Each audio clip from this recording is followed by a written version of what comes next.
Monday to Thursday from 7 p.m. You're going to have a lovely app. You can do everything online. You'll have, as a senior citizen, you'll have no problems with the NHS ever again. Isn't that wonderful? Well, it would be if it were true, but as we got used to with this Labour government, if you scratch the surface a little bit, that the assertion that this is a plan for everyone is patently a nonsense, because if, like me, and the literally, no exaggeration, Nigel, hundreds of thousands of people like me who have either vascular dementia or Alzheimer's, any form of dementia, and there are several kinds, the app is simply not fit for purpose. First of all, you have to put in your email address, then you have to put in a password, and if you get it slightly wrong and think, oh, hang on a moment, it's not sausages and apples, it's carrots and cabbages, and you want to quickly change it so you can carry on, it's terribly complicated. And if you've got dementia, or if you're slightly older, but perhaps not with dementia, or just have a mental issue, sometimes you get digital problems, you get a letter wrong or a number in the wrong place, and you cannot get hold of the prescriptions you talk about. You cannot look at your appointments record. It's just inaccessible. And as far as the community hubs, or as you and I used to call them when we were growing up, cottage hospitals almost, that's great. We've got a brilliant GP surgery just down the road that has nurses, has a brilliant pharmacy, and looks after Sally and me extremely well. So I'm really pleased about that, and they're just a terrific team. GB News, the People's Channel.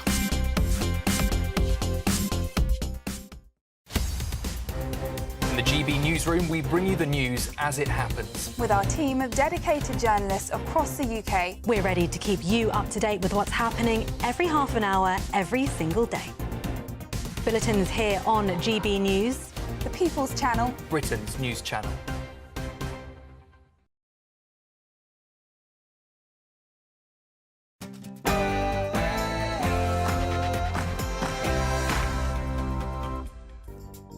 Good morning and welcome to the Camilla Tominey Show. Here's what's coming up on today's programme. I'm going to be joined by the former head of the British Army, Lord Dannatt, for his take on the seismic summit between President Trump and President Putin. Trump rolled out the red carpet for Putin in Alaska, but the talks ended without a deal to end the war in Ukraine. Are we edging closer to peace, or did Putin play Trump like a fiddle?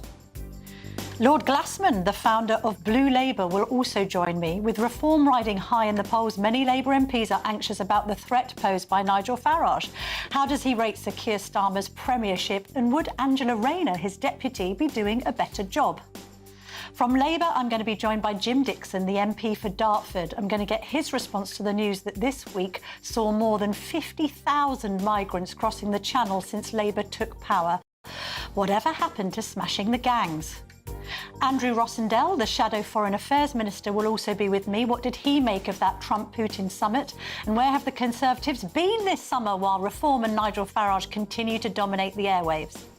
And finally, small business owners have written to the Chancellor, Rachel Reeves, warning that business property relief changes are tightening the screw on family firms and putting thousands of jobs at risk. I'll be speaking to businessman Douglas Anderson about the state of British SMEs. As ever, we have 90 minutes of punchy politics ahead, so do not even think of going anywhere.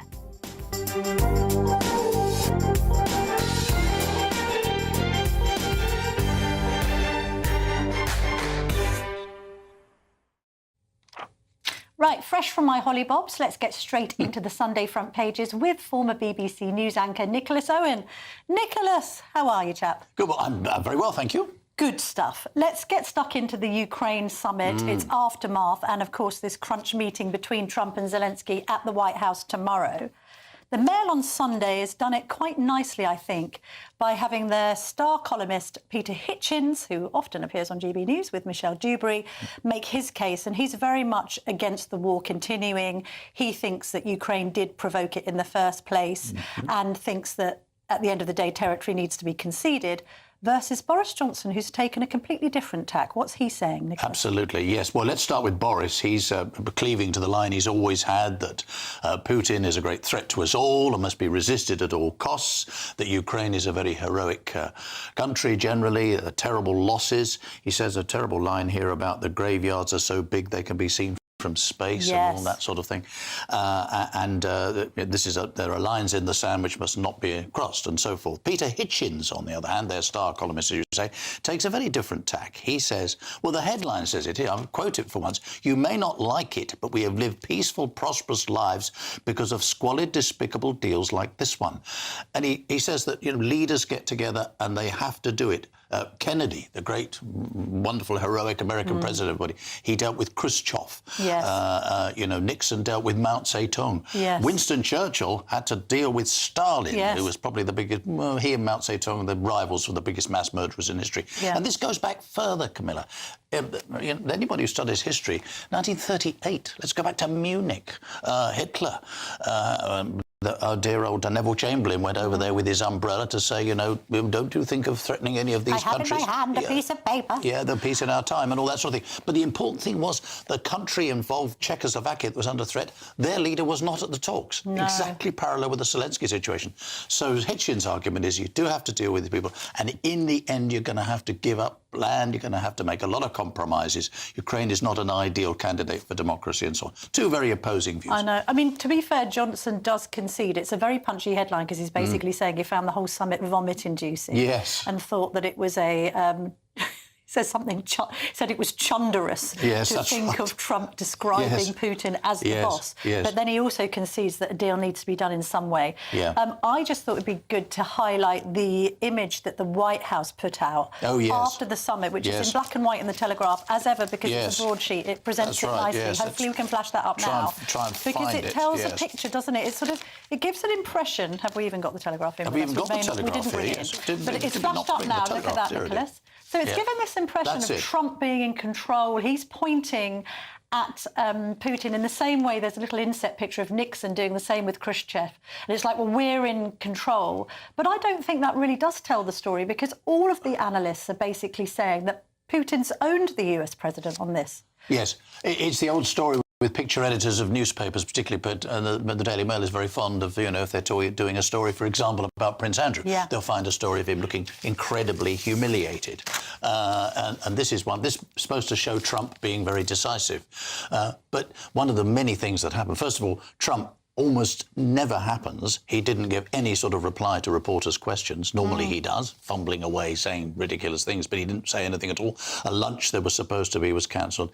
It's quite clear the only winner out of this was Putin, I'm afraid. Plus ça change. I just managed to wrestle the Sunday Telegraph. Well done, thank you. It was hiding between the papers. Because we need that story down the bottom. This is interesting. The police is now saying that the best way to prevent shoplifting is to have people warmly greeting customers at the door. Yes. And this will put people off half-inching stuff. That's right, yes. A shoplifter is not always creeping around like in the movies, blah, blah, blah, blah, blah, blah, blah. They may look flustered and so forth. Anyone they say are taking goods... the force told, this is the Which Police Lancashire Constabulary, told shop owners to ask anyone they saw taking goods without paying for them to replace the items in a calm and neutral tone. Because we've heard from lots of shopkeepers reporting how calm shoplifters are when they're kind of, attacking them physically, literally loading up bags full of goods with an accomplice. What are the police talking about? I know. It's changing the shape of our lives completely. It is. Last weekend, Camilla, I was not enjoying myself here in the GBNews political studio. Very shame.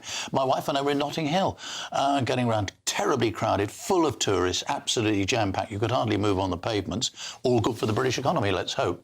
Several of the shops we wanted to go into, you went to the door and someone would come to the door, look at you and decide, it's that old fellow Owen, I don't think he's a shoplifter. No. People are guarding their shops quite literally now, locking them. Becoming This tells ridiculous. you so much. This tells you so much. The police in Lancashire might want to just concentrate on actually catching shoplifters and prosecuting them, maybe. It's just an idea. The famous business of the man who put the notice in his window saying scumbags. Well, they are scumbags. I'm going to be asking, actually, Jim Dixon, who we've got on later, the Labour MP, what is wrong with calling shoplifters scumbags? if they actually are. There seems to be this sort of like romanticising of shoplifting. Oh, people are doing it, so they haven't got any money. Yeah. You know, people weren't going and half-inching things in the aftermath of the Second World War, where people had outside toilets and barely a bed to sleep in. No, let's not get started on that. Let's get on to... Right, what are we going to look at Peter now? Kyle. So the Science and Technology Minister was the one who said that Nigel Farage was basically akin to Jimmy Savile because of his opposition to the online safety bill. And although that backfired spectacularly on Labour, he's doubling down. What's he saying now? He's going again, well, he's just, as the Sun puts it in a nice, easy phrase, reignited his war with Nigel Farage by accusing him of putting women at risk. And it's all about the same thing. This is writing in the Sun today. Peter Kyle, I don't know about you, but I find all these Labour ministers are very difficult to remember all their names. They don't jump into the mind, do they? No. However, Mr. Kyle is there. I mean, they jump into my mind often because they've been monstered on this show. Good for you, but we always enjoy speaking to Peter Kyle. I'd just like to point that out.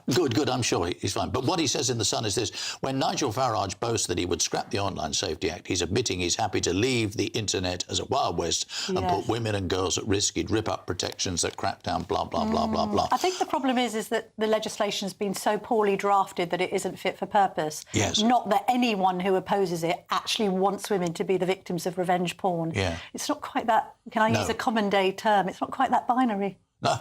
Very, very. I'm not sure you can use that. I'm not sure if I can. I might be cancelled if I use the thing about Labour, they're trying to sort of say Nigel Farage is another Andrew Tate, and this comes. I was reading. Now you're better at this than me. I was reading that Labour has a whole little unit that is that dedicates itself to sort of monstering people. Is that the right expression? Pulling the carpet out, finding nasty things to say about them. Farage once said he could take Andrew Tate's point when it came to like talking about blokes being blokes and that there was nothing wrong with masculinity and why are men always told that they're toxic, which isn't the same as saying I support Andrew Tate, who is a on-the-record misogynist. Misogynist is another thing, said, women...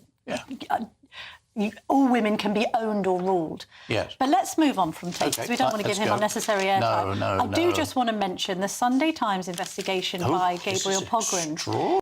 It's actually a really good scoop. Good old-fashioned journalistic scoop. Absolutely amazing. We've only got about a minute. Just very quickly. What it says here is that the head of security at Britain's most notorious prison, one of its prisons, that's, say, Wandsworth, a man called Bobby Cunningham, was involved with an alleged cocaine trafficker, and he's been dismissed and gone off and all that sort of thing now. But in other words, this man allegedly was involved with organised criminals in one way or another. So the allegation is involved with organised criminals. There's like a whole little family tree thing going on, but also seems to have allowed some fraudsters to go to open prisons and have better conditions.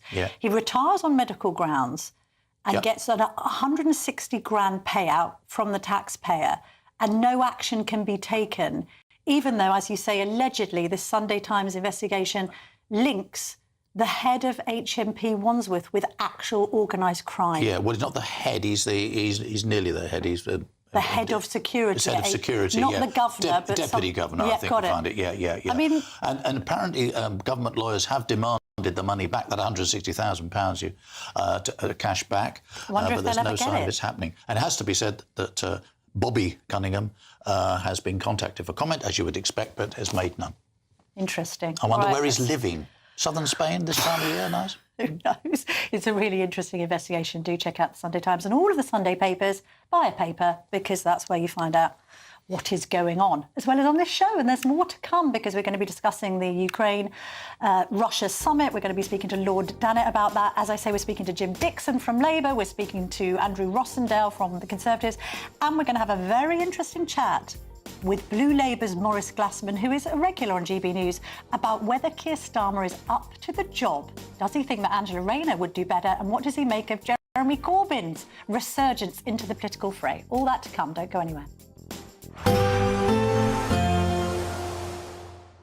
I hope we haven't forgotten anything. Travel insurance, I tick that box. Yeah, but remember what you forgot last year. All Clear Travel Insurance sponsors GB News Travel Destinations Forecast.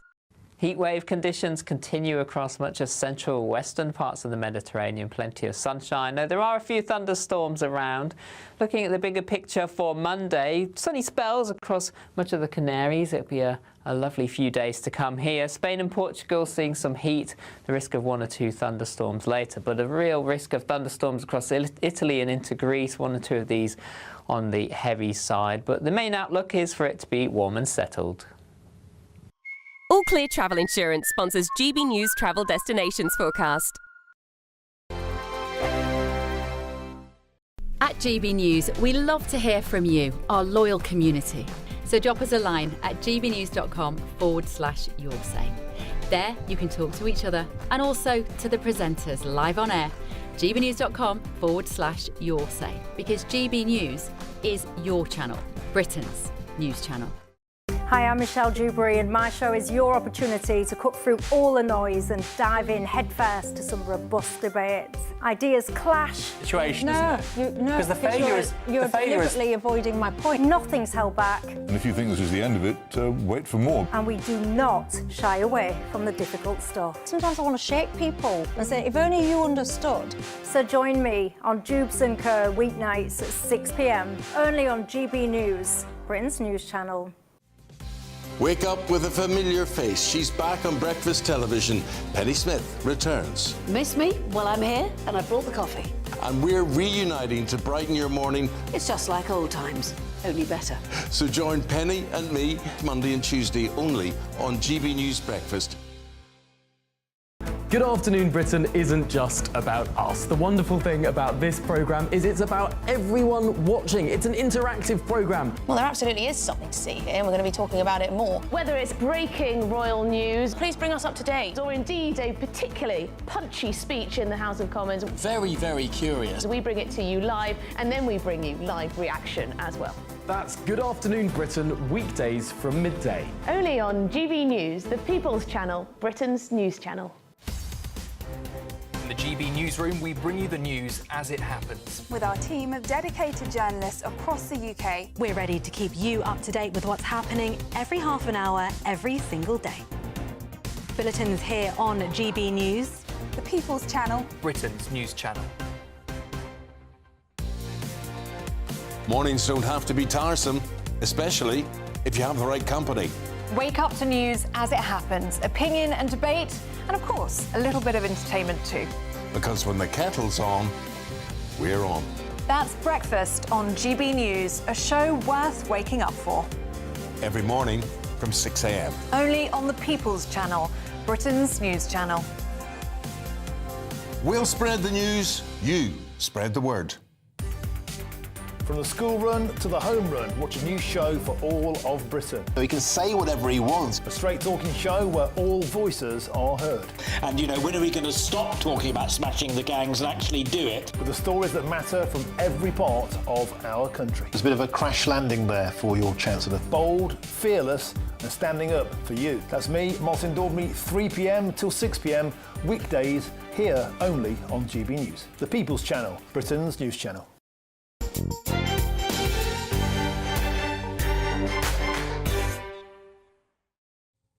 Welcome back to the Camilla Tominey Show. Right, let's get stuck into domestic matters and talk about the British economy and particularly SMEs, small and medium-sized enterprises, with Douglas Anderson, who's the Joint Managing Director of Gap Hire Solutions. And he's one of the business leaders that has been warning about this new business property relief, which strikes me, Mr. Anderson, as the kind of new farm tax. It's like a business tax that the Chancellor is imposing on companies like yours. Tell us about it and tell us why you've written to Rachel Reeves. Morning, Camilla. It's the main issue is it's discriminatory and targeted against family businesses. The public companies, foreign-owned companies, PE-backed companies are not having to bear any of this proposed new tax. So we really feel that it's a direct attack on family businesses, and we feel that's unfair, anti-competitive, and will force family businesses to make decisions that they are forced to make by the government, but they may not be the best decisions for the company. Sure. So just explain it. Just explain it, Mr. Anderson, because previously you have a situation where if you run a family firm and you want to pass it on to your sons and daughters or anyone in the family, then you get some relief when it comes to tax obligations once you pass the business on after death. A little bit like the new farming tax. The Labour government is saying that you can't now have that relief. Is that right? Yes, it's effectively a 20% tax on the value of the assets you're passing on. But what they seem to miss is we're not passing on cash. We're passing on assets, and assets potentially with no value. So where's the money going to come from? It's not the company that has to pay the tax if they bring it in. It's the individuals who the shares are gifted to. So where are they going to get the money from? It's not a cash crystallization event. So you die, you pass your shares on, and they have to find 20% of the value of the company, which brings up another point. How are they going to value the company? There's no accepted method of valuing the worth of a company. Then if they're forced to sell the company to pay the tax, it's going to be a distressed sale, and they're not going to get anything like what the value of the company is, and it's not going to be bought by another family business. It's going to be bought by a PLC or a foreign-owned company or a PE-backed company. Yeah. And it's going to drive family businesses out of business. Simple. Well, you make such a good point about, foreign takeovers, because some of these companies that have signed this letter that you've written, you've got 200 family firms on board, including the likes of the shortbread giant Walkers, which everyone will be familiar with, the tea cake titan Tunnocks. Well, yes, I'm very familiar with Tunnocks, if you don't mind. Charlie Bingham's, the construction firm Malcolm Brothers. And what will happen here is that these companies will just be seized by the likes of the Chinese. Yes, it will be. And a point I think that people don't get, there is only one creator of wealth in any society, one creator, and that's business. It's only businesses that create wealth. And we fully accept that there are public projects that need funded. We're more than happy to pay our way. But you've got to create the wealth before you can distribute it. And to hammer family businesses that account for 50% of the jobs in the private sector is counterproductive. And CBI Economics survey, they concluded, reckoned this would cause a fiscal deficit of 1.2 billion and the loss of 126,000 jobs. I mean, what due diligence did the government do? I mean, I hadn't really heard that they were planning this. This seems to have come out of nowhere. Well, we all know there's black holes all over the place and they need money. This will not raise the money now. This might, well, people are saying it's going to be a deficit, but even if it did raise some money similar to the wealth tax, it's not going to raise it in the lifetime of this Parliament or even the next Parliament. So they need money, they need it now, and this is not the way to get the money now. We've already suffered the 2% effective increase in employers' national insurance, which cost my company another £4 million in tax. So this is the final straw for family businesses. It's an existential threat to family businesses. Mr. Anderson, how hard is it at the moment running your own company? I was on holiday with a chap that has a successful business, and he was talking to me about how he's lost his business rates relief and he's had to find, I think it was like 75 extra grand on top of all of the other expenses he's facing. Utility bills up, wage bills up because of the increase in the minimum wage. As you mentioned, employers, NICs, and we haven't even had Angela Rayner's workers' rights bill yet. Yeah, well, every single one of these affect growth.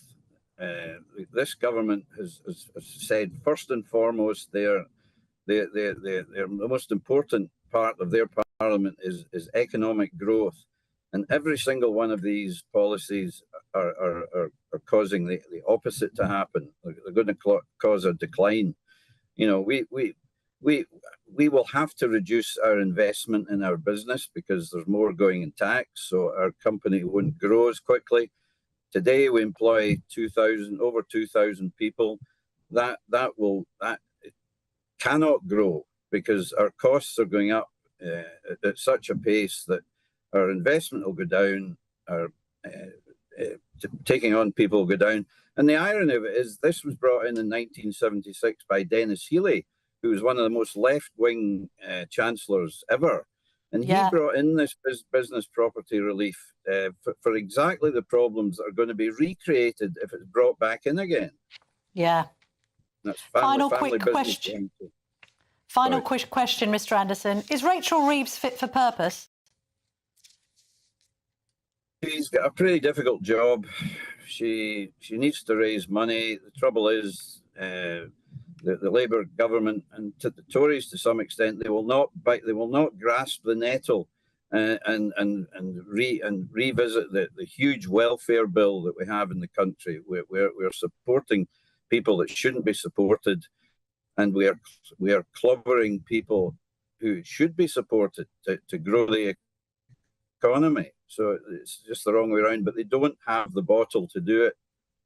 No. When you see the U-turns they've had on welfare so far, and a backbench revolt, they do a U-turn. We're talking about growing the economy, and it's not going to happen with these policies. Fair enough. Douglas Anderson, thank you very much indeed for joining me this morning. Well, those are some questions that I can be putting to the Labour MP, Jim Dixon, a little later. Still to come, I've also got Lord Dannett on that historic Trump-Putin summit and whether peace can actually be brokered in Ukraine. What's going to happen to Zelensky when he ends up at the White House tomorrow? Lots more still to come. This is the Camilla Tominey Show, only on GB News.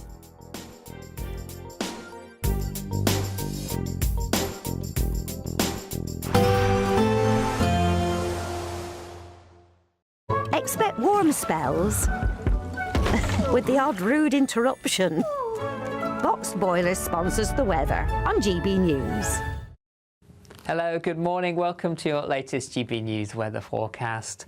Through the day today, most places will be dry and sunny, though we will see some low cloud lingering across some eastern parts of England, just like we saw on Saturday. So a grey start here. The cloud thick enough for some light rain and drizzle, particularly along the coast. But for the vast majority of us, a lovely start to the day. Plenty of sunshine, and it will remain sunny for much of the day. The sunshine could be hazy at times, particularly across western and southwestern parts, and still fairly breezy across parts of Devon and Cornwall. In the sunshine, temperatures reaching the mid to high 20s, but under the cloud, quite cool, 18 to 21 Celsius here. Still a few drizzly light showers along the east coast at times, but for the vast majority of us, a lovely day to come. Into the evening time, we can see still fairly cloudy skies across Orkney and Shetland. Low cloud lapping onto the shores of northern and eastern Scotland, but otherwise plenty of sunshine to end the day. Hazy sunshine as well across Northern Ireland, northwestern parts of England, but cloud extending down central and eastern parts of England, hopefully brightening up at times before dusk, and the best of the sunshine still into the evening across parts of Wales, the West Midlands down into the West Country as well. This cloud just slowly pushes its way inland further westwards as we head into the early hours of tonight, thickening up, a greater chance of seeing some light rain and drizzle moving in as well. Clearer spells holding on to the west, and temperatures again generally in the range of 12 to 16 Celsius, 17 or 18 perhaps across some southern counties. So a bit of a grayer start on Monday morning, some rain and drizzle, particularly in the east, but the clouds should lift and break a little as we go through the day. But overall, more in the way of cloud around, best of the sunshine across western parts of Scotland, parts of Northern Ireland too. An increasing risk of some showers or thunderstorms moving in across the far southwest on Monday. Here a little cooler, but in the sunshine as it breaks through into the afternoon, temperatures reaching the mid-20s. Expect warm spells with the odd rude interruption. Box Boiler sponsors the weather on GB News. There's just 2 weeks left to see how you could win your mortgage or rent paid for a whole year. That's a cash lump sum equivalent to 12 of your monthly mortgage or rent payments, right up to a whopping £20,000. Plus, we'll add an extra £5,000 on top for good measure. Make sure you don't miss out as lines close on the 29th of August. For another chance to win, text WIN to 63225. One entry costs £2.50 plus one standard network rate message, or text BONUS to 63225. 5 entries cost £5 plus one standard network rate message. Go to gbnews.com/win. Entries start at £2.50. Call 0903 686 3232. Calls cost £2.50 plus your network access charge. Or post your name and number to GB15 PO Box 8690 Derby DE1 9TT. UK only. Entrance must be 18 or over. Lines close at 4 p.m. on the 29th of August. Please check the closing time if listening or watching on demand. Good luck. This is GB News, Britain's news channel. This is the small boat crossing that everyone can cheer on, going from Fulham all the way back to HMS President in the city of London. It's going very well. I've walked 10 miles this morning with some Armed Forces veterans, their families, campaigners. GB News is raising money for SAFA and other Armed Forces charities as part of that Armed Forces Day celebration. Amazing viewers and listeners have raised £2,000 already. And after that gruelling 10-miler, which I have to say was done at quite a gentle pace, are now being treated to this luxurious return back to the starting point on board an HMS, a Royal Navy vessel. This is President 01. This is a training vessel that they use for reservists and also Royal Navy sailors as they make use of the Thames. We've had some great sights already. As we've been going back, we've seen plenty of people taking part in that SAFA 13 Bridges March, waving down on us. I think they were probably slightly jealous that they're still working away and we're enjoying the hospitality of the Royal Navy. But over 1,200 people taking part today, Dawn. Over 150 of them military reservists like myself and Will Mayrick, the producer for today's programme, doing excellent work. He's an RAF officer, in fact, I have to call him sir, which can get very embarrassing. But we're doing great work today, I think, really showcasing the armed forces. It's been amazing to speak to so many veterans, their families, and also many serving personnel on this March day as well. And we're just coming under, there's Vauxhall Bridge there. We've got MI6 to the right, very exciting. Always a beautiful sight, that iconic building. And there's going to be a lot of people still on the march as we go past, we accept. We just had some waves from the bridge earlier. GB News, the People's Channel.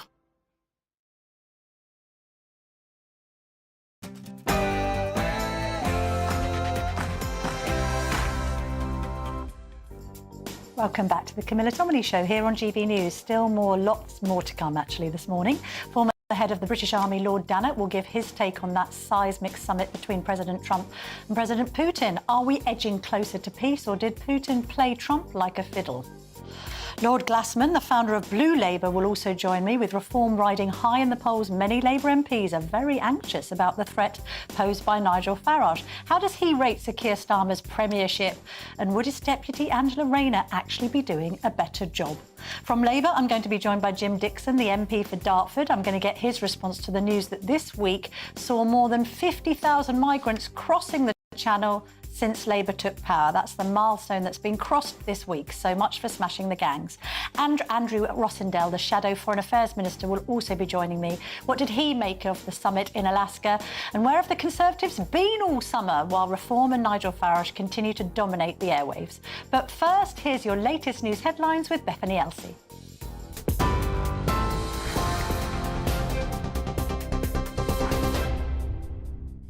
Camilla, thank you. Good morning. Your top stories from the GB newsroom. Sir Keir Starmer will hold a video call with Ukraine's European allies later, ahead of Volodymyr Zelensky's meeting with Donald Trump in Washington tomorrow.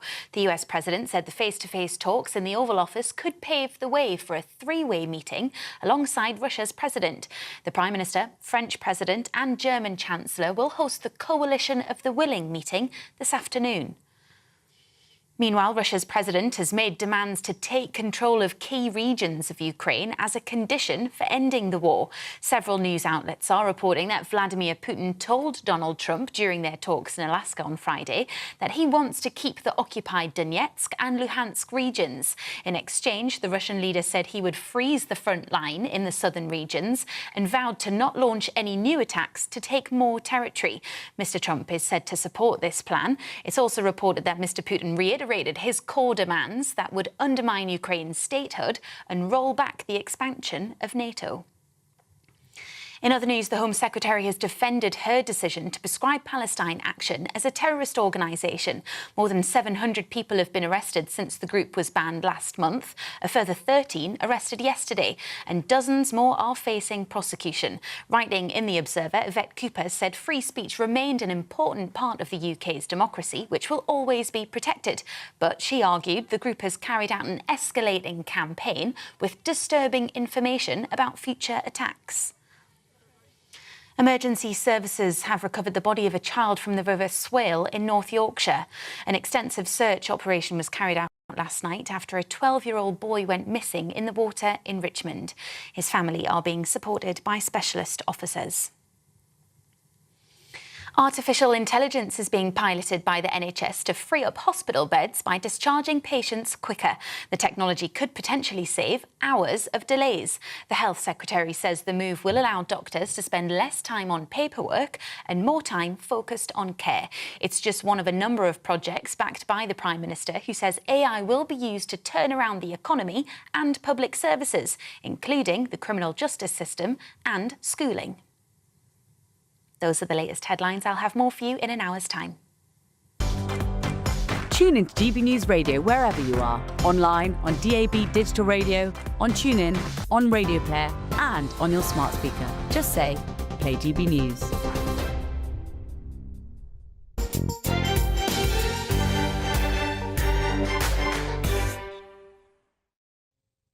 Thank you very much, Bethany. Now joining me is Lord Dannatt, former head of the British Army. Lord Dannatt, thank you so much for your time on this Sunday morning. What did you make of the summit? A success for President Trump or a failure? Well, I think President Putin went to Alaska and pretty much got what he wanted. I think that the conversation that he and Trump had was probably a pretty one-sided conversation. I mean, Trump, as we know, is terribly keen to make a deal, very keen to be the one to bring peace. But frankly, I think the terms that are being discussed are hugely in Russia's favour. And frankly, I'm worried. Yes, we're going to get on to talking about the terms and indeed that very crucial mineral-rich region of Donetsk in just a moment. Boris Johnson's intervention on this is quite interesting in the Mail on Sunday this morning. I'm not sure if you've had a chance to read it, but the headline says it all, really. He said he found it vomit-inducing to see President Trump describe Vladimir Putin.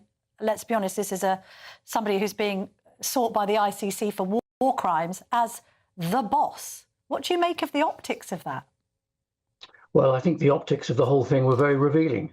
I think Putin played Trump on Trump's home territory extraordinarily well.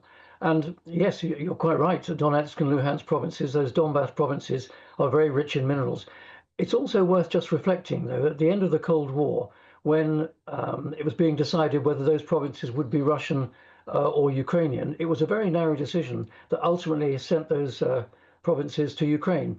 Many of the people there at the time were Russian-speaking and looking rather more towards the Kremlin than Kyiv. So this dispute has gone on for quite some time. But the other aspect of it, do you really think that Putin will withdraw his troops from Zaporizhia and Kherson provinces? They fought their way in there. I can't see for a moment that they're willing to withdraw as the price to pay to be allowed to complete control of Donetsk and Luhansk provinces. Where I'm afraid we are is Putin putting Trump in a position, and of course put Zelensky into the mix as well, in a position that Zelensky cannot accept.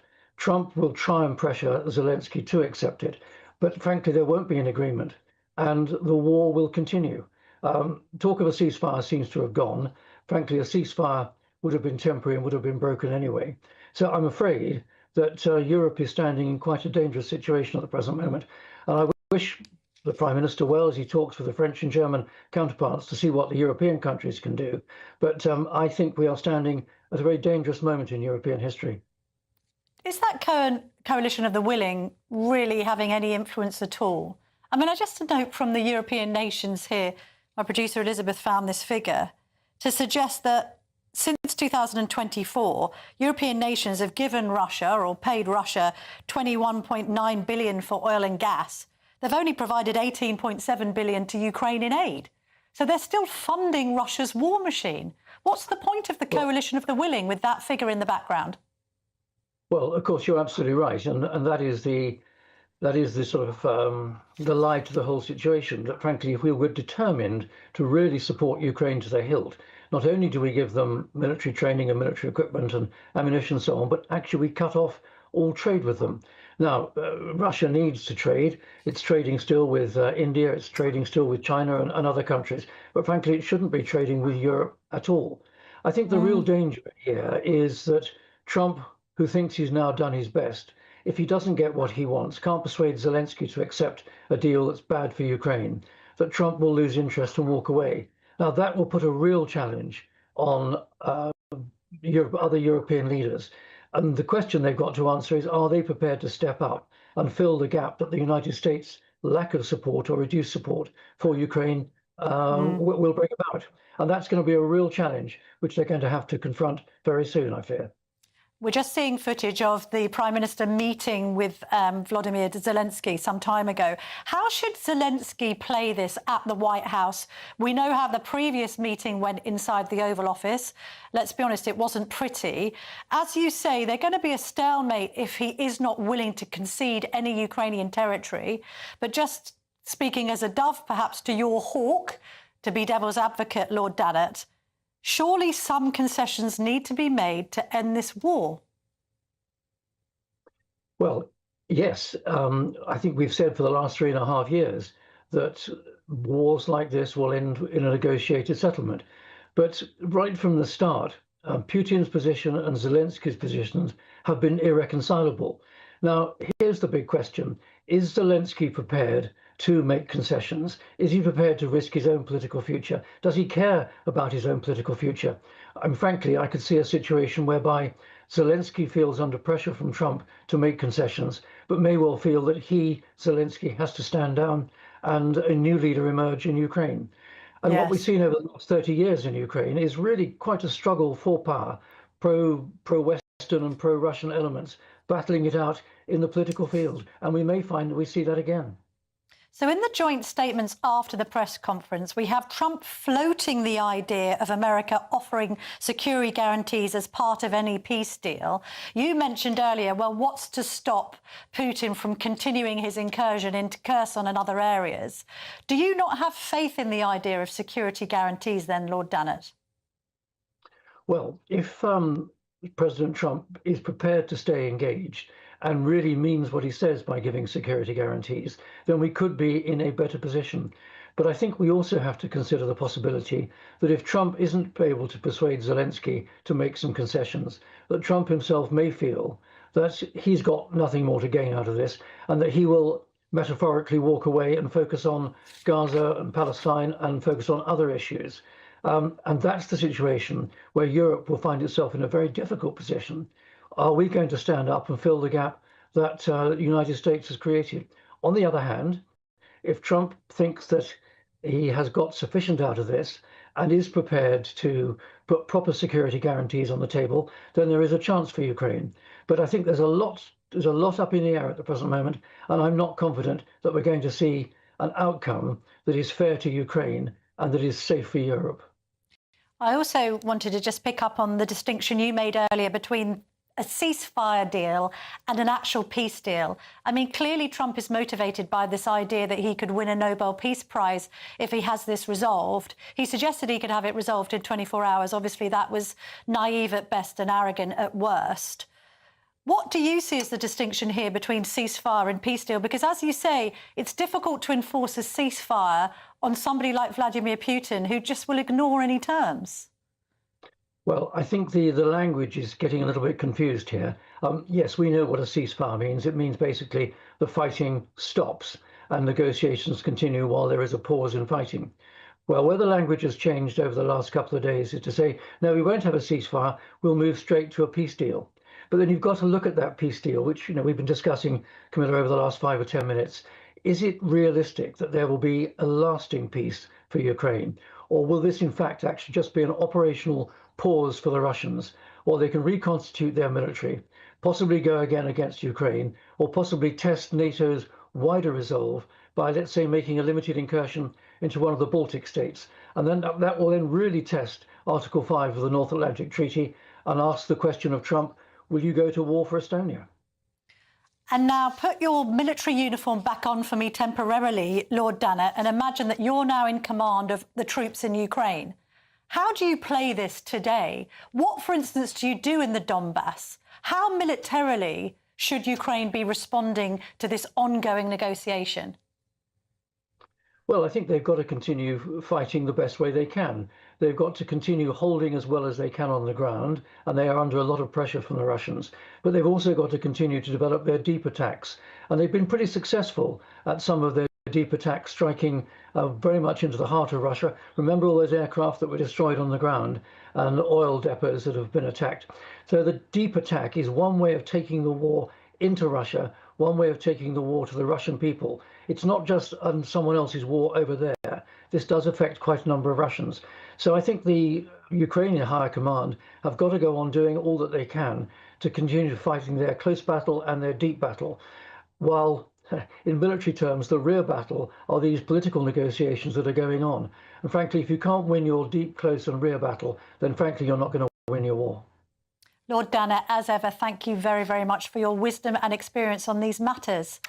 Well, Thanks, coming up Camilla. next, I'm going to be joined by the Labour MP Jim Dixon. He's the MP for Dartford. And I'd like to get his response to the idea that channel crossings have got worse, not better under Labour. They've now hit 50,000 since Keir Starmer took power. I'd have thought it, hey? What happened to smashing the gangs? I'll be asking him that and more in just a moment. This is...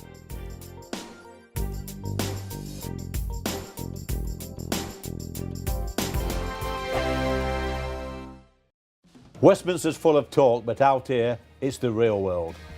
Am I allowed to talk then? No, that's it. This is where it matters, real people and real lives.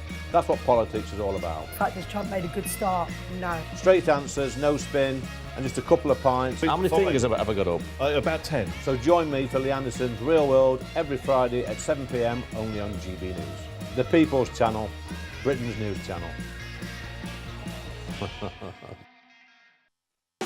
You want to know what's really going on in the corridors of power? Labour don't know what to do with you half the time, and that makes you quite lethal in the chamber. Get behind the headlines with Chopper's Political Podcast. Join me, Christopher Hope, as I sit down with the great and the good of British politics. We'll see where this ruling takes us. These are the stories shaping our nation. Chopper's Political Podcast, available now on all platforms. Listen in and stay ahead. You've read the headlines, you've heard what those in power have to say. How about now we actually get to the truth? They would pay attention. We go beyond the political theatre and tell you what's really going on behind the scenes. For a massive council tax hike, one of the biggest in the UK. Others follow their lines, but we go off script. You sound like a broken record, you say that week after week. Cutting through the narratives and giving you unique perspectives. That's Ben Leo tonight, Saturdays and Sundays from 9 p.m. on GB News, Britain's news channel. Exciting news. Every Friday, my Patrick Christie's Tonight Show is going to have a twist to it. We're welcoming some special guests. You. That's right, on Fridays I'm going to be doing my show in front of a live studio audience because this show is about you and what you have to say. It's going to be the same big debates, same big topics, same big opinions, but every Friday night at 9 p.m. you are invited to come on down to Patrick Christie's Tonight to be a part of the action. Only on GB News, the People's Channel, Britain's news channel. Hi, I'm Michelle Dewberry, and my show is your opportunity to cut through all the noise and dive in headfirst to some robust debates. Ideas clash. Situation, no, isn't it? No, Because the failure is... You're deliberately avoiding my point. Nothing's held back. And if you think this is the end of it, wait for more. And we do not shy away from the difficult stuff. Sometimes I want to shake people and say, if only you understood. So join me on Dubes & Co. weeknights at 6 p.m, only on GB News, Britain's news channel. Good Afternoon Britain isn't just about us. The wonderful thing about this programme is it's about everyone watching. It's an interactive programme. Well, there absolutely is something to see here, and we're going to be talking about it more. Whether it's breaking royal news, please bring us up to date, or indeed a particularly punchy speech in the House of Commons. Very, very curious. We bring it to you live, and then we bring you live reaction as well. That's Good Afternoon Britain, weekdays from midday. Only on GB News, the People's Channel, Britain's news channel.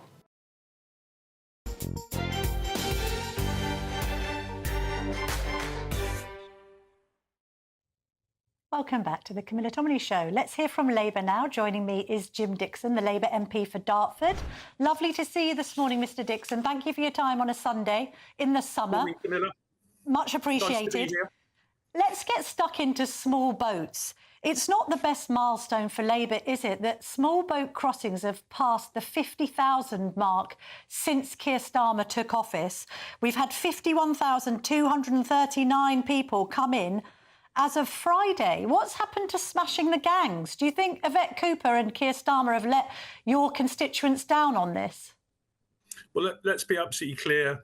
Smashing the gangs and stopping small boat crossings is a big priority for the government. So no one should in any way suggest that we're not focused on this. We're very focused. But I do think we need to understand that this system took a decade to get where it is today in an appalling state. And it won't be turned around quickly. But there are a lot of things that the government are doing which give me confidence, and I think should give people confidence that we will see the numbers come down going forward. And I think some of those genuinely do. Sorry, Camilla. So I'm just saying, I get what you're saying, and I know you have to say this because you're towing the party line, but I bet the good people of Dartford don't agree on this because crossings have actually gone up by 50%. We're paying the French all this money not far from where you're now seated, and nothing seems to change. I get that it's been a difficult problem that you need to unravel, but it's actually getting worse. We had 107 people arrive in one mega dinghy last week. Well, I think the steps that are being taken, as I say, will get the numbers down. People in Dartford, my constituents, are concerned, as am I. We want to see this sorted. I think the deal with the French, the one in, one out deal, and the returns agreement is potentially a game changer because that does start to break the business model of the gangs. The gangs say to people for an enormous amount of money, we will get you to the UK and you will be able to stay there certainly for a period and possibly permanently. And the agreement we have with the French now says that first of all, a number of people will be detained and sent back, and then a growing number as the pilot period finishes, and if the scheme works, which I'm confident it will do, a growing number will then be returned. And I really can't see, once it becomes widely known amongst those people seeking to come to the UK, I can't see how the gang model of getting people to the UK and them staying there continues. But that's not the only thing. So that's a deterrent, but the work to smash the gangs actually is starting to bear fruit. A major gang leader in Belgium was taken down a month or so ago. That person had been responsible for 4,000 migrants crossing the Channel.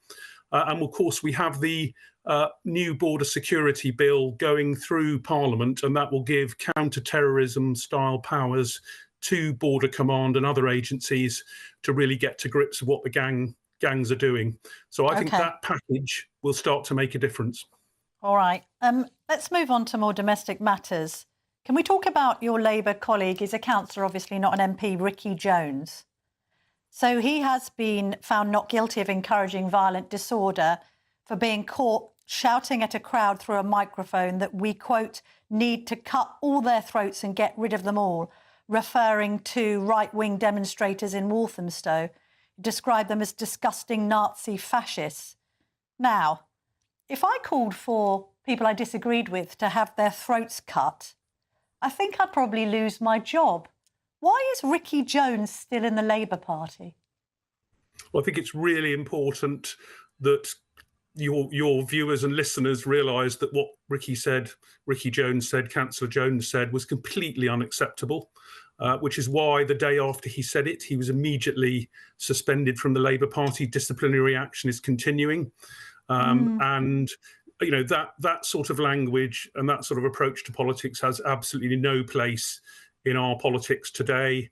The Labour Party completely abhors that approach. I completely abhor that approach. Would you like to see him actually expelled from the party? Well, suspended? I mean, what's there to investigate? This guy was caught on camera saying this. I'm sorry, if anyone on the right said that they would like people on the left to have their throats cut, any Labour MP would be calling for their instant dismissal from the party. Well, he is no longer a Labour councillor. He's an independent councillor. We do have a process. He's still being investigated. He is being investigated. He's not a Labour councillor and he's not a member of the Labour Party. He's suspended pending an investigation. I hope that investigation will be quick. I personally think what he said was abhorrent and unacceptable and has no place in modern politics, let alone in the Labour Party. And we've been very clear about that and we acted very, very quickly on it. And obviously, every party has to have a process, and I hope that process will be quick and come to the right judgment. OK, fair enough. Do you think it's OK to describe shoplifters as scumbags? Well, I think shoplifting's a real problem.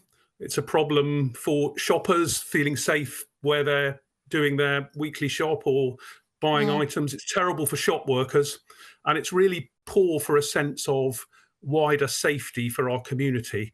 And so I think it's really important the right steps are taken to address this. The government is seeking to do that. The last government effectively abandoned the notion that shoplifting was something that should be stopped. Over the last 10 years, it's just become something that we have to accept as part of daily life. That isn't acceptable. Why did the Prime Minister's spokesman insist that the word scumbag being used by a shopkeeper referring to shoplifters wasn't appropriate? Surely people who thieve items, who run off with stock from your constituents' shops should be rightly described as scumbags. They're criminals. It's completely wrong. Do you mind the word scumbag? Well, people can use colourful language and they can choose that language, and I would probably use some fairly strong language to describe people. I'm not going to get into the semantics of that individual word, but it's a really serious matter and does need to be addressed. And it's something that I think leads to a sense of wider societal breakdown, and we need to address that. And it's really important. It was allowed to become a norm over a decade or so, and we need to push back. Another worrying statistic that's emerged this week is that there are now 1 million more people on benefits who are exempt from even looking for a job. So the increase in the number of people claiming universal credit with no work requirements is up from 2.67 million in July 2024 to 3.7 million now. So that's 1 million more people. You don't even have to look for work. And yet MPs on the Labour side have been voting against any changes to benefits. Doesn't make any sense. What do the people of Dartford think about people being able to claim benefits without even looking for a job? We absolutely need to address the issue that there are huge numbers of people who are quote unquote economically inactive that I think, and my constituents would agree with me, could be economically active with the right support to do so, but also the right incentives. And those incentives might involve, limiting the time in which they're able to be on the sorts of benefits that they're on. And actually, if you look at the bill, it did go through, the controversial bill, and we've all had our say about how well that was managed politically. But actually in that bill, there was a very major package of support for people to get off benefit dependency. And it's criminal in inverted commas that over the last decade, people have allowed to become benefit dependent without having the support to get into work. The package now really does involve getting around those people and making sure that whatever the particular reason that they're on a long-term benefit is addressed. And I've seen it work. I've seen it work at local level. If you put the right support in for people, people can start to thrive in work, and that's the route out of poverty and the route to a better life. Some of the people that might not be thriving in Dartford, Mr. Dixon, are those who run family firms. We just heard from someone called Douglas Anderson. He runs a big firm, and they're being clobbered by the introduction of this business property relief cut. So a little bit like the farms tax, businesses which are family owned are being told that they cannot get that 20% relief when they pass the company down. in inheritance post-death. He's saying, and I think the CBI economic group have calculated that it's going to cost the economy $9 billion and 125,000 jobs. The good businessmen and women of Dartford don't support this, do you? Well, I've said to any business in Dartford, come and talk to me if you've got particular problems either with introductions to the way in which the tax system works, but any other aspect of your trading environment, whether it's the state of the high street or ability to recruit the right people, come and talk to me. And I regularly talk to businesses about those issues. Clearly, the relief kicks in at a threshold that we think doesn't affect the majority of businesses. It affects a minority of businesses. But I'm happy to talk and then make representations to the Treasury, as I have done, about individual cases where people feel this isn't being applied in a way that works for their business. I would add, though, in saying that it's going to threaten 125,000 jobs, and I don't know whether that figure's right or not, but I'm sure it's got strong authority.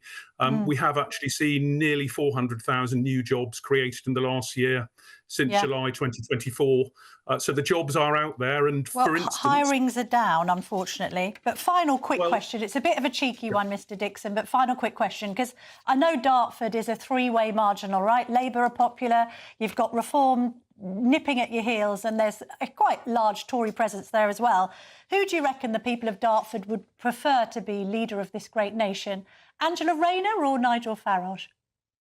That's a very trick question, and you are right. It's a three-way marginal. I think, in a way, that's a good thing because it keeps me on my toes and keeps me working hard for constituents. Obviously, Angela Rayner is popular, and she's regarded as an extremely effective deputy prime minister. But I don't see a call from the majority of my constituents for there to be a change of prime minister. And in fact, when you go head-to-head between Keir and Nigel, Keir comes out as the person that the national population see as a better bet. Well, I don't know about that. His approval rating is much lower than Nigel Farage's. Is he popular in Dartford then, Keir Starmer? That might be that could be a rare constituency in that case. There are always mixed views about politicians, Keir Starmer, Jim Dixon, Angela Rayner. But actually, interestingly enough, I was in Ebbsfleet, which is part of Dartford, on the doorstep the other night, and someone said they'd voted Labour for the first time in July 2024, and they really liked Keir Starmer and felt he was competent and doing a really good job. So yes, good grief. There is always a mixture of views, and Jim you can Dixon, find support for any position. Point that constituents towards the nearest pollster. I will certainly do that, actually, if she'd like to talk to you. You've been lots of fun, and thank you very, very much indeed, as I say, for joining me on a summer Sunday. It's much appreciated. Thank you, Camilla. Thank you. Coming up next, let's get the Tory view of things from Shadow Foreign Affairs Minister Andrew Rossendale for his verdict on the Trump-Putin summit, but also his verdict on how Kemi Badenoch's faring against Nigel Farage. That's coming up next.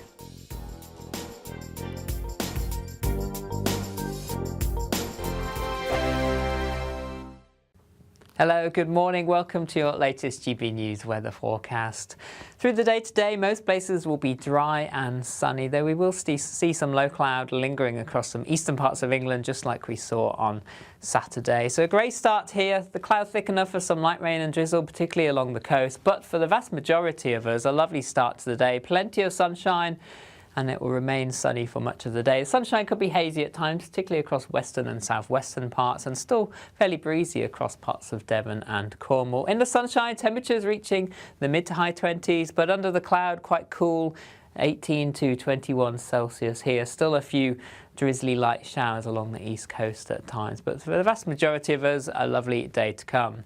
Into the evening time, we can see still fairly cloudy skies across Orkney and Shetland. Low cloud lapping onto the shores of northern and eastern Scotland, but otherwise plenty of sunshine to end the day. Hazy sunshine as well across Northern Ireland, northwestern parts of England, but cloud extending down central and eastern parts of England, hopefully brightening up at times before dusk, and the best of the sunshine still into the evening across parts of Wales, the West Midlands down into the West Country as well.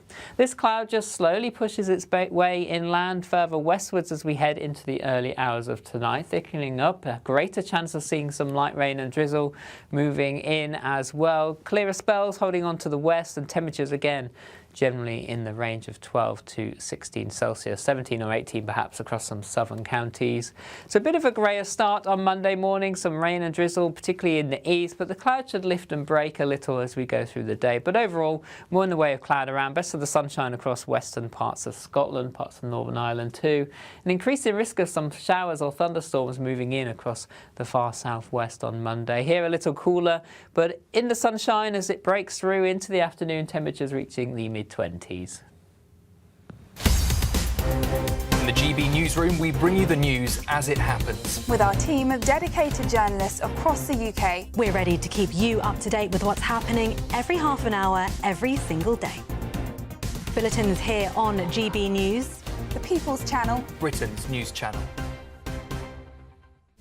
This is Britain's Newsroom, where your voice matters. It's just astonishing. With expert analysis and honest opinion, we don't just keep you informed. We bring you unique perspectives you won't see anywhere else. Can't argue with any of that. When the news happens, it happens here. On Britain's Newsroom, weekdays from 9:30 a.m. Only on GB News.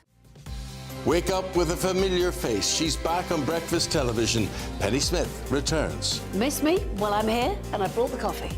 And we're reuniting to brighten your morning. It's just like old times, only better. So join Penny and me Monday and Tuesday only on GB News Breakfast.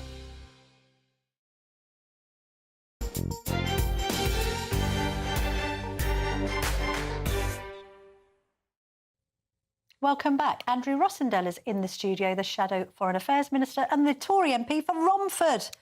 Good old Romford, hopefully basking in sunshine this sunny Sunday morning. What do you make, Andrew, thanks for joining me in the studio, fresh from your holidays. What do you make of the summit then? Because Ben Wallace, your former colleague, the Defence Secretary, said Putin was probably laughing all the way home. And then Boris Johnson, we've discussed on the show already, has written this piece for the Mail on Sunday, basically saying he thought it was the most vomit-inducing summit in diplomatic history. This war has been horrific, and my heart goes out to the people of Ukraine. I want it to end. Now, President Trump, I'm not there, I can't see what the discussions are about. And who knows what's going on behind the scenes. But this war has to end. And I think only President Trump could have actually achieved getting Putin to the negotiating table. The key thing is that aggression is not rewarded.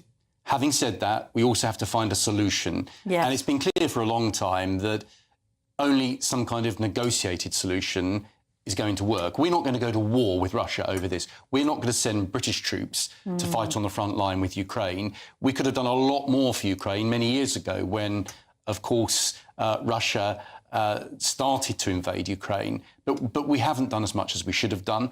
The reality is we've got to deal with things as they are today, and it will need some kind of negotiated settlement. And it seems like this is what President Trump is trying to achieve. Is he, though? I mean, this is tricky, isn't it? You're a Trump fan, right? I think he's head and shoulders above the previous administration. OK, fair enough. And I think we should work with him to solve some of these issues. You're a Tory. You're on that kind of side of the argument. You'll be pro-Republican, not pro-Democrat in the US. And yet Wallace has said Putin played Trump like an agent handler plays an asset.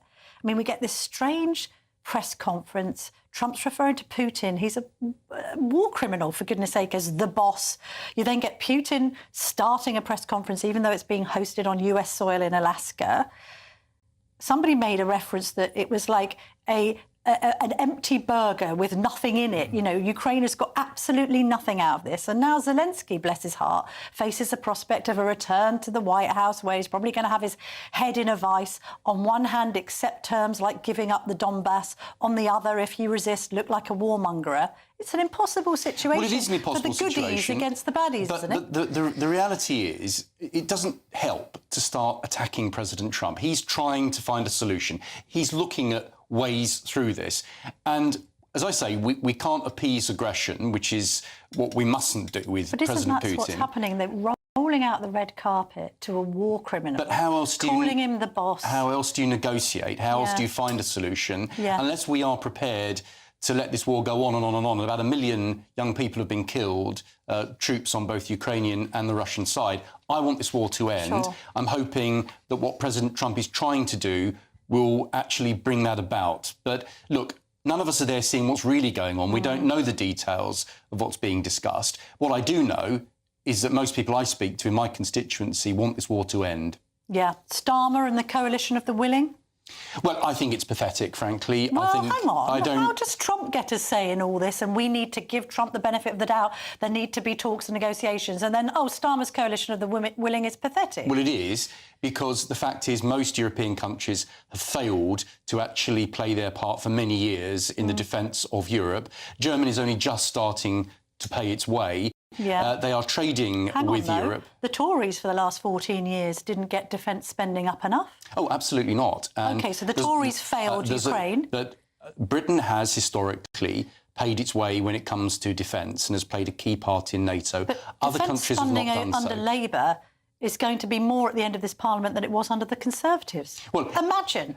Equally so. This is a Prime Minister that propped up Jeremy Corbyn. Yes, equally so, the effects of President Trump coming in, saying to Europe, start paying your way, that is a good thing. And but the Tories shouldn't have needed to be nudged by Trump. I disagree with defence cuts. All these years, I've disagreed with it all. Yeah. I think it's been a big mistake. I think the so-called peace dividend was never realistic, and we should have continued to fund our defences. But the reality is Europe has never played its part. Europe's always shielded under the American umbrella. We've played our part around the world in various conflicts. Countries like Germany, hiding behind historical reasons, have not done so. What President Trump has achieved, he's forcing Europe to pay its way and play their part. Now, do I think that this coalition of the so-called willing, Keir Starmer, President Macron, do I really think that they're going to have any real impact on this? Not particularly, no. I think that Donald Trump is the person who's making things happen. I just hope he succeeds. Maybe the lack of impact of the coalition of the willing is a little bit like the lack of impact of Robert Jenrick and Chris Philp and others going across the channel and filming videos, but having absolutely no real impact in opposition on smashing the gangs. Well, of course, when you're in opposition, you don't have any power. When you're in government, Why are they you do doing have it then? power. What are they doing? Well, they're highlighting how this entire system has gone so badly wrong under both governments. Or chasing followers on social media? Under both governments. Mistakes have been made. We're out of power now because we failed to deal with it. Labour is making things worse, and they're coming up with gimmicks which are not going to succeed. What we need is a new... Isn't Robert Jenrick turning up at the channel and making live phone calls on social media to the French police to arrest smugglers and people trying to get into a dinghy? A little bit of Camilla, at least Robert is speaking up for what most British people are thinking. At least he's saying what people are concerned about. Who you supported as the future leader of the party, but unfortunately that quest was thwarted by Kemi Badenoch. Would Mr Jenrick actually be doing a better job than the Tory leader, who's been a bit invisible this summer? I think that Kemi's actually not been invisible. She's been out and about. She's been speaking out at different events and visits around the country. Robert Jenrick does it round the clock. Chris Philp has been incredible what he's been saying. Are you saying Jenrick is more round the clock than Badenoch? Robert's got incredible energy. I mean, of course he has. And it's amazing what he's doing. He's raising so many topics which most people are concerned about, and he's actually saying it as it is. So, Would he be doing all credit to him. Would he be doing a better job? I think that the Conservative Party overall needs to do a much better job. And I'm a Conservative MP. I want the Conservative Party to play an important role in the future of this country. But we have to be honest with the British people. We had 14 years in power and we didn't succeed in a whole range of areas, which immigration, without doubt, was the biggest failure. How could you be doing a better job then? Badenoch reshuffled before the summer break. Did you rate the reshuffle? James Cleverly's back. That's going to help. What I think is important is the Conservative Party stands for something clear. You can shuffle the deck as much as you like, and it's the leader's prerogative to choose what ministers, shadow ministers she appoints and who's in what positions.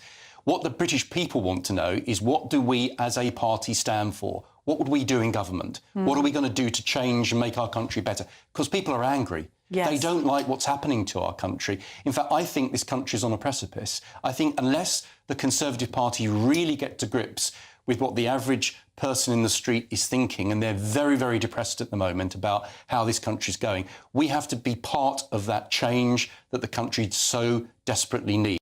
So let's put personalities aside for a moment. Let's think of the interests of our country. That's what I'm doing, and that's what the Conservative Party must do in future. Final question. Is it a problem that clarity seems to be voiced by Nigel Farage at the moment. Clarity on the right of what he stands for and what Reform wants to do. And by comparison, the Conservatives just seem a bit wishy-washy. So I'm not wishy-washy, and I'm telling you now, I agree with a lot of what Nigel says. I always have done. I supported Nigel during the referendum. But Kem is also trying to bring things together for the Conservative Party. The fact is, Labour is a calamity. They have to be got rid of at the next election, and the sooner that comes, the better. My question is this. As a divided right of centre, if you have Reform and Conservative fighting each other, then surely the only winners are going to be the Labour Party. So a deal needs to be done. Well, I don't know yet, but what I do think is that there should be discussions because our country is more important than any political party. Andrew Rossendale, thank you very much indeed for joining Thank me you. this morning. Well, coming up next, we're going to be speaking to Maurice Glassman, who is the leader, the founder of Blue Labour. What do the Blue Labourites think, both of the Conservatives, of Reform and Nigel Farage, but crucially, Keir Starmer? That's coming next. I forecast a perfect holiday in the sun. Weather looking good then? For sure, and no worries about our travel insurance. All Clear Travel Insurance sponsors GB News Travel Destinations forecast. Heatwave conditions continue across much of central western parts of the Mediterranean. Plenty of sunshine, though there are a few thunderstorms around. Looking at the bigger picture for Monday, sunny spells across much of the Canaries. It'll be a lovely few days to come here. Spain and Portugal seeing some heat, the risk of 1 or 2 thunderstorms later, but a real risk of thunderstorms across Italy and into Greece, 1 or 2 of these on the heavy side. But the main outlook is for it to be warm and settled. All Clear Travel Insurance sponsors GB News Travel Destinations forecast. At GB News, we love to hear from you, our loyal community. So drop us a line at gbnews.com/yoursay. There you can talk to each other and also to the presenters live on air. gbnews.com/yoursay, because GB News is your channel, Britain's news channel.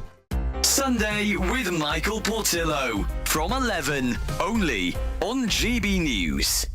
Hurrah! If you want violence, death, more drugs, extremely unpleasant men behaving very badly, this is what you go to the ballet for. So this is Rombo Dance, but it's in collaboration with Stephen Knight, who wrote Peaky Blinders and who is writing the new James Bond film that Denis Villeneuve will direct. It's been touring for ages. I've raved about it before. It's currently at Sadler's Wells, and it's only on until Saturday, and then we're done. Please go and see it. We've got a tiny quick clip. Let's look at it. Take a little walk to the edge of town and go across the track, where the viaduct looms like a bird of doom as it shifts and cracks. His shadow is cast wherever he stands, stacks of green paper in his red right hand. Watch Peaky Blinders. Will you understand anything? I didn't watch Peaky Blinders. I tried. I got about 10 minutes into the episode, and literally they were attacking a man, reached into his mouth and pulled his teeth out in an alleyway. And I was like, nope, not for me. This, I mean, we do get someone actually sort of stabbed in the stomach and some sort of fake entrails come out. This ballet tries to do the kind of the whole plot. Yeah, no, yeah. It's the story of Thomas Shelby, and it boils it down to essentials. First World War, a hero, but also because he's violent and brutal. Then building his crime empire in Birmingham, falling in love tragically and very doomed. I mean, it looks cinematic, which is what I love it. There are moments, and they do these wonderful things where every now and then they just kind of pose, and it's like a still from a film. So this is absolutely your top one for the week. I love this. It's only on beautiful. Saturday. It's finishing on Saturday. It has been going all around the country for a year, but this is your last chance. GB News, the People's Channel. Join me, Nana Akwe, for an informative, interactive news programme with a difference. It's fun. No, he didn't say that, Dave. I'm so surprised. I think there's an element of truth to that. Join me from 3 p.m. every weekend, only on GB News, Britain's news channel. In the GB newsroom, we bring you the news as it happens. With our team of dedicated journalists across the UK. We're ready to keep you up to date with what's happening every half an hour, every single day. Bulletins here on GB News. The People's Channel. Britain's news channel.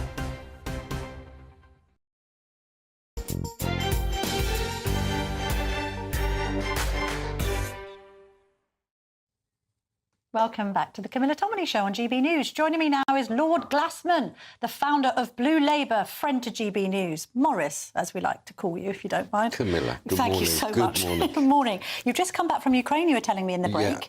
What's your view on Starmer's coalition of the willing, then? Well, I think we have actually got to go it alone on this, more or less. I think the key is industrialisation, a new industrial strategy. I think we could do that on the back of defence. We are, just to tell everybody, the only country in Europe that Ukrainians trust. There's a real bond there. And I think that we've got to move into a situation where, irrespective of what America does, the UK is absolutely the ally of Ukraine. I mean, he is doing that with kind of calls to Zelensky, inviting Zelensky. Very much so, but for some reason he still keeps on wanting to bring the French and the Germans in. Yeah, what's this attachment to Macron? Yeah, this is a very, very strange one. So I think that has to be discarded. But our real allies there are Scandinavian countries, Sweden, Norway, Denmark. So Starmer should perhaps be a bit more Johnsonian about it. Well, I wouldn't say a bit more Churchillian about it. OK, fair enough. How I'd prefer to put it. Right, let's move on to other French matters. Small boats. You think this can be solved? I mean, the whole smashing the gang thing, you have to admit, from both the Prime Minister and the Home Secretary, has become a joke. I mean, I had to speak to Jim Dixon earlier, your colleague in Dartford, bless him, sort of saying it was all going swimmingly well. It's not, is it? Small boat crossings are up 50%. No one knows what we're paying the French for. It's quite bizarre. We've got to recognise that there is a real problem with France. I mean, what is the problem? Why can't they control their border? Why won't they control their border? Revenge for Brexit? Well, probably for Agincourt. It's probably a deeper structure. We've got you know, the old is the new. Relationships between our country and France should never really be good. Yeah, but isn't there an irony? We were talking about the bromance between Starmer and Macron, and yet it doesn't seem to work when it comes to policing the Channel. Yeah, I mean, Macron is a broken political figure. Yes. He can't control his parliament. It's clear that France is moving towards Le Pen. That's where it is, which is going to make things even tougher. I mean, the Prime Minister has said that it's a national security issue. I agree. If it's a national security, it has to involve military. Yes, hence putting the Royal Navy the Royal into Navy the Channel. and the boats. Also, one of the things I found out in Ukraine, they've developed border drones. These are drones that can actually target every boat. You know, can move. So it's not as if we don't have the technology and the means to stop the boats. There's got to be a political resolution to do it. OK. Can we talk about Labour politics? Because you're on the Blue Labour side of things. Just explain that briefly. You're basically not sort of a communist. No, Blue Labour is good to know, Morris. Is quite like old. I mean, it's just very traditional Labour, very strong emphasis on industry. So on Blue work. Labour's old Labour.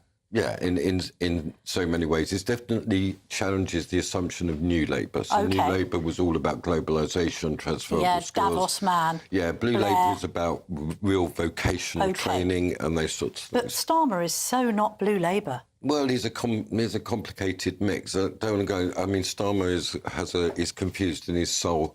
His actual childhood and upbringing would make him pretty blue. I think he's the son of a toolmaker. I don't know if he's mentioned it. I'm not sure about that, but he just difficulties at home. But then, like so many of us, he went to university and got taught a whole load of nonsense about human rights and all these things. Yeah. So I actually think it's a more complicated story to him. But wouldn't you therefore prefer, if you're old Labour, to have Angela Rayner at the helm?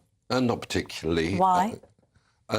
Because well, first of all, I think that Keir Starmer was elected in the general election. We should see how it goes. Secondly, that for example, on Ukraine, on the relationship with the US, I think he's done reasonably well. What's going to be decided, Camilla, in the next 6 months is what is the identity of this government. At the moment, it's utterly confused. So well, it has to be clarity. I mean, how long does it take to work out what your identity is? Well, if you look at the Thatcher government, between 79 and 81, it was a complete mess. Yeah, I mean, it was really difficult. And remember the Wets? And there was all the battles within Well, that. the Wets continued throughout the entirety of her tenure and others. But they didn't define the direction of the Thatcher government. That's the crucial thing. No, she wasn't for turning, thank you very much, Lord Glassman. Well, in the first 2 years, she was pretty much for turning, and it was all very confused. And then she was going round in circles. And then suddenly the resolution stopped.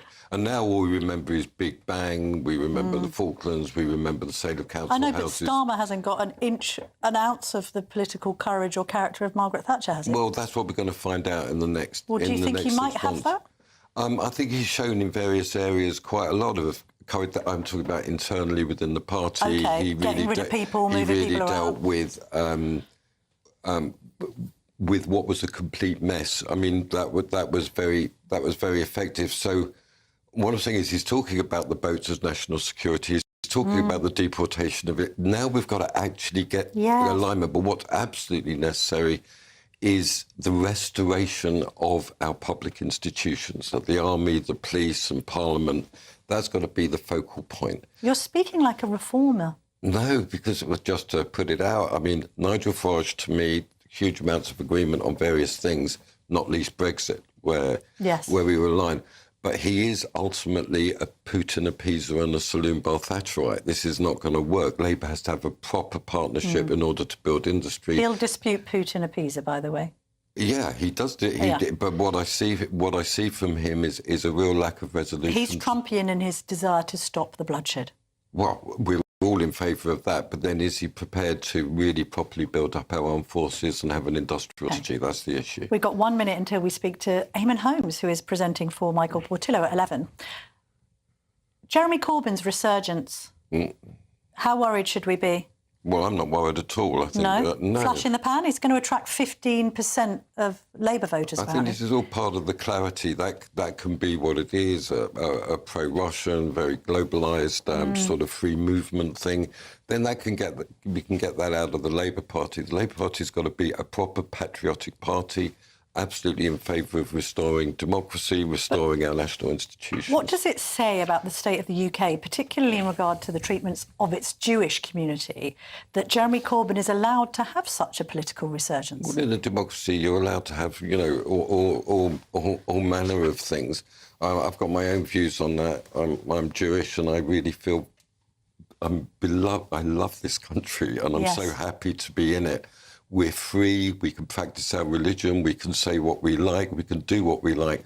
I say to the Jewish community, stop being so afraid and start getting involved. All right. Lord Glassman, a great point on which to end. Thank you very much for joining me on GB News this morning. My pleasure, Camilla. As I say, Big E is standing in for Michael Portillo at 11. What a treat. Eamon, what's coming up on the show? Well, listening to you, what you talk about, if it wasn't so serious, it would be funny. What colour is Keir Starmer? That's a good question. I'd like to get that one answered.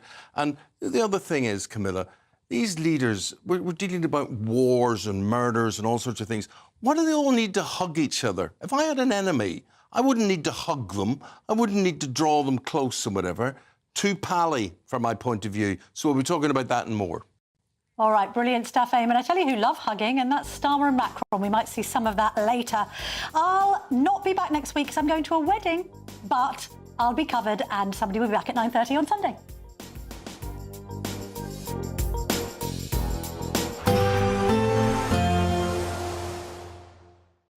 Expect warm spells with the odd rude interruption. Box Boiler sponsors the weather on GB News.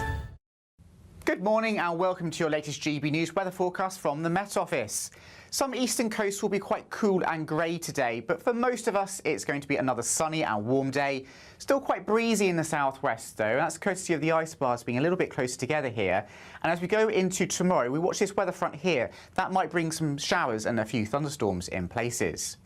But back to Sunday afternoon, and it's blue skies and sunny conditions for the vast majority of us. But along these North Sea coasts, it will be generally quite a bit cloudier, and with those grey skies, it will feel quite a bit cooler as well. So temperatures here perhaps pegged back to the high teens or low 20s. Further west, though, temperatures once again into the mid-20s, so feeling very warm indeed in that strong sunshine. But certainly quite a cool evening to come across some northern parts of Scotland due to that low cloud. It might even be bringing some misty conditions in places too, so just 13 to 15 degrees Celsius on the coasts. Further west, though, many mainland and western parts of Scotland seeing a warm evening to come. Some high-level cloud in the sky across parts of Northern Ireland, Wales and the southwest. So the sunshine somewhat hazier here, but generally a warm and sunny evening to come for many parts of the UK.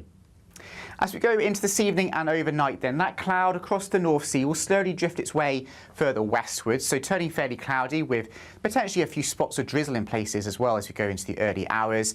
And the cloud generally acting like a blanket, so temperatures staying a little bit higher than last night for most of us. Lows of 14 or 15 Celsius in most towns and cities, a little bit chillier where the skies stay clear. Now, Monday does promise to be a somewhat cloudier day compared to over the weekend for many of us. That cloud quite stubborn to clear, particularly across northeastern parts of England. Here, the odd spot or two of drizzle perhaps in places too. We're watching a few heavy showers developing across the southwest through the afternoon, perhaps the odd thunderstorm. But in the best of the sunshine, particularly in western Scotland, highs reaching 25 or 26 degrees Celsius. Expect warm spells with the odd rude interruption. Box Boilers sponsors the weather on GB News. What does it feel like to be a Great British Giveaway winner? That's a big surprise. Oh my God, I'm going to cry. Do you know what? I've never won anything like this in my life. Oh my God, this is amazing. That is absolutely fantastic. We're over the moon. Yes, that is fantastic. You know, you have no idea how much I needed it. Oh my goodness. You've won £54,321. Please don't joke. This would change my life. Oh, thank you so much. I was gobsmacked. Thank you, GB News. I'd say don't hesitate, do it. If you're not in it, you've got no chance of winning it. Thank you. You weren't expecting to get that call today, were you? No, I wasn't. You really could be our next big winner. Head over to gbnews.com/win now to find out how and get your entry for the Great British Giveaway. Great prizes, even greater wins. 5 hosts, 5 opinions, 5 fearless debates, 5 unfiltered takes on the day's news. 5 reasons not to be anywhere else on Saturday night. This is the Saturday 5. You got me good there. Britain's biggest Saturday night TV show. It's not a bad brand. Yeah. Uncensored. Very, very racy tonight on the unpredictable. What did she say? Can you translate it for us? And always entertaining. And how can a country go from being led by William Wallace to Saturday nights from 6 p.m. only on GB News, the People's Channel. Britain's news channel. You're going to want to stay tuned, trust me. From the school run to the home run, watch a new show for all of Britain. So he can say whatever he wants. A straight-talking show where all voices are heard. And, you know, when are we going to stop talking about smashing the gangs and actually do it? With the stories that matter from every part of our country. There's a bit of a crash landing there for your Chancellor. Bold, fearless and standing up for you. That's me, Martin Daubney, 3 p.m. till 6 p.m, weekdays, here only on GB News. The People's Channel, Britain's news channel. Westminster's full of talk, but out here, it's the real world. Am I allowed to talk No, now? that's it. This is where it matters, real people and real lives. That's what politics is all about. In fact, has Trump made a good start? No. Straight answers, no spin, and just a couple of pints. How many fingers have I got up? About 10. So join me for Lee Anderson's Real World every Friday at 7 p.m, only on GB News. The People's Channel, Britain's news channel.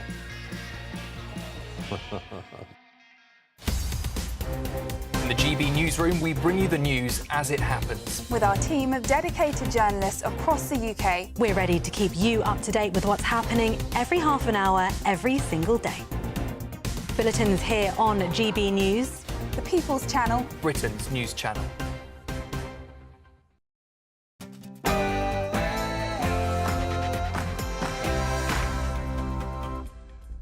Hello there, very good morning to you and welcome to Sunday with Michael Portillo.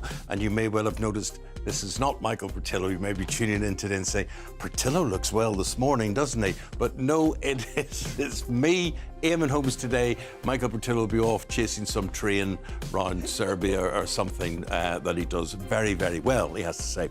Now, so I'm here between 11 and 1 o'clock. I hope you stay with me. I hope you enjoy the show. Keir Starmer will meet with European leaders today to discuss the war in Ukraine. Right, you'll know about that. That's on the news everywhere. This is the coalition of the willing. And I'm listening to news readers today and I thought they were all saying the coalition of the women. So I didn't really know what that was referring to, but it's of the willing, apparently. And this is ahead of Ukrainian President Zelensky traveling to Washington. He does that tomorrow. He meets with Donald Trump. and we're going to be talking about the latest developments with my panel, which I have here in the studio, and it's all about a big land grab for Putin. That's about points grab in the Premier League. That's the Manchester United boss. They're set to face Arsenal today, and I'll be joined by United double trophy winner Clayton Blackmore as we look ahead to the season. A-level results day on Thursday. More students than ever head into university. Is the education system fit for purpose? Are we educating children for the world? And what trends are emerging at universities around the country? Two experts will discuss that here in the studio. And it's the Southport Flower Show today. Very poignant, very beautiful. The families of B.B. King, Alice Aguiar and Elsie Stankham are intending to promote the work of their charities a year on from those terrible stabbings in Southport. Our reporter Steve Bennett is on the ground. And this is actually England's largest independent. 50,000 people visited the Southport Flower Show last year.